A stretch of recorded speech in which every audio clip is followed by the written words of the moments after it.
Welcome to Creative Pages with Catherine. I'm Catherine, and welcome to our very first CM Creative Crew collaboration. I am so excited to kick off this new monthly series with some of my fellow Creative Memories advisors. For this month's Creative Challenge, we are diving into the Croptoberfest 2025 project recipe kit, as well as the accessory pack, and giving you ideas beyond the recipe. For my project, I'm going to be showing you two unique and fun border sets that I know you're going to love. After you watch my project, make sure to check out the full playlist linked in the description box below this video to see all of the incredible projects from the other CM Creative Crew members. You won't want to miss them. And if you're a fellow Creative Memory advisor who wants to join in the fun, stick around until the end of this video for details on how you can participate in next month's collaboration. So now it's time to make some borders. Let's have some fun. These are our 3 sheets of designer paper that you will find in your Croptoberfest project recipe kit. I am going to be working with all 3 front and back for 2 sets of borders today.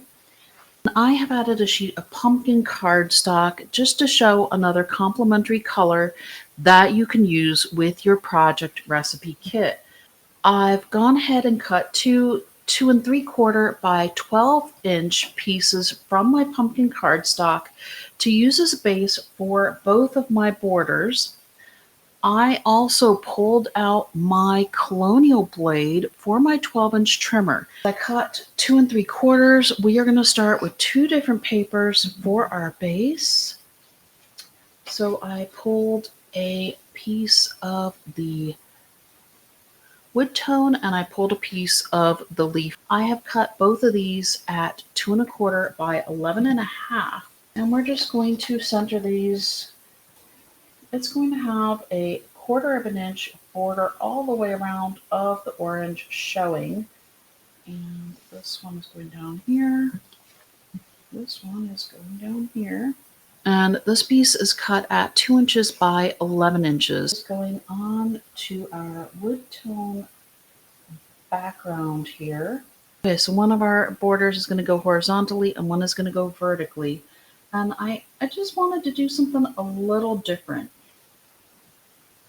So with this one, with the leaf grid, we're actually going to add, these are the ends that I cut off with the colonial blade. I'm going to center this actually to the bottom of our leaf grid part, because we are going to be adding one of our border stickers to this border. And that's going to go just right across the top.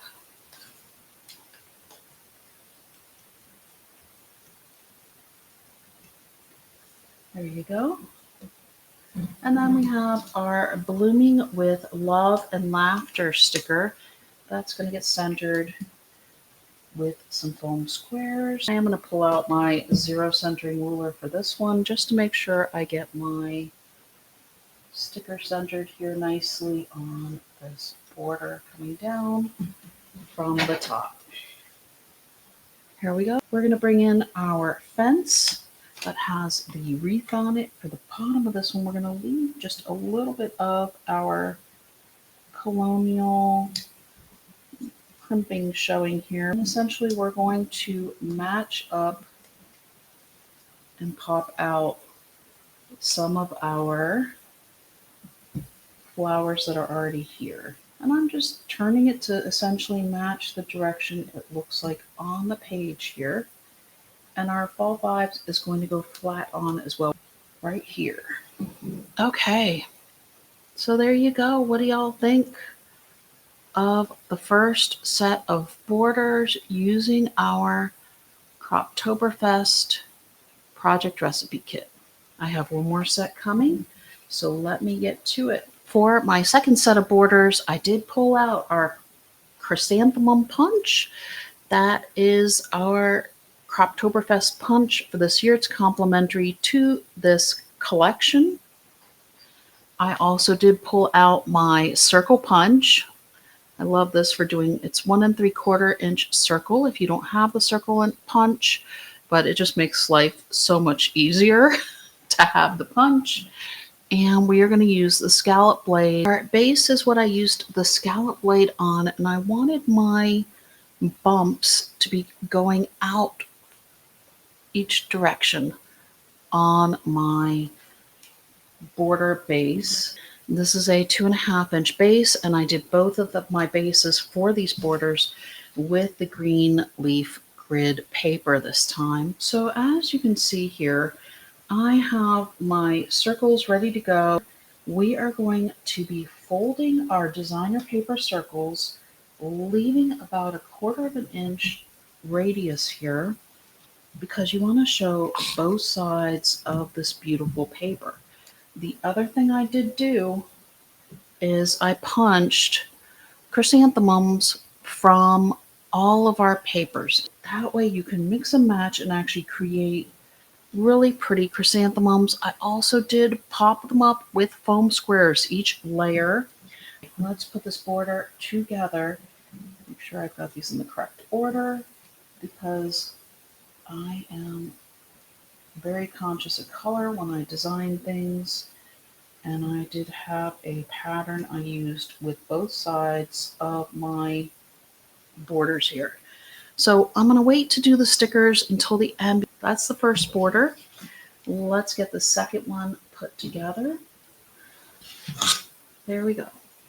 And we have this really cute petals and pumpkins that I think is going to work out really nicely in the top here.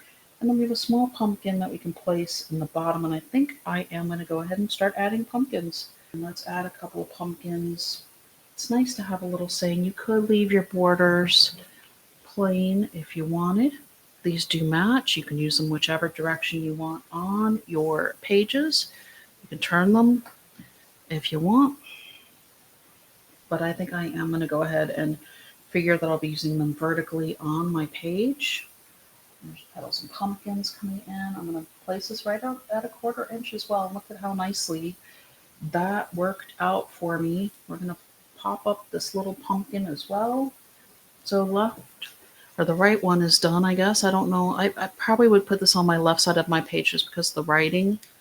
Also, this one has more of a green stem to it that I think just fits this border better, especially since we're going to be using the small green pumpkin in the bottom. Pull up this one, scooched over here, because we have this green and yellow here. We have the green here, and I think because we have the purple here, it's going to fit better with the green, and then it also helps to repeat our yellow that's in our writing on our pumpkin and petal at the top there.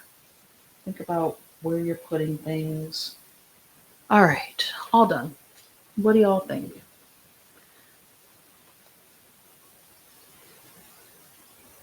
You can see I definitely was very conscious about colors within the chrysanthemums themselves that I punched.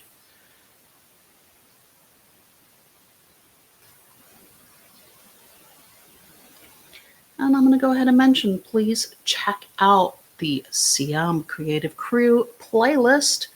I am so excited to be hosting this. It's the first time, and this should be a monthly collaboration. So I hope you will come back and continue to see what we're going to be featuring and doing videos on each month. When you go to check out the playlist, please subscribe to my fellow advisors' channels, like their videos, and leave them a comment. Let them know what you think of their projects as well. I appreciate you stopping by to take a look at what I have done with the Croptoberfest 2025 project recipe kit. I will see you all next time. Thank you for sticking with me to the end. If you are a Creative Memories advisor with at least 100 subscribers, you can join my CM Creative Crew. Send me a message through my Creative Pages with Catherine Facebook page to join this fun monthly collaboration. I will look forward to getting a message from you.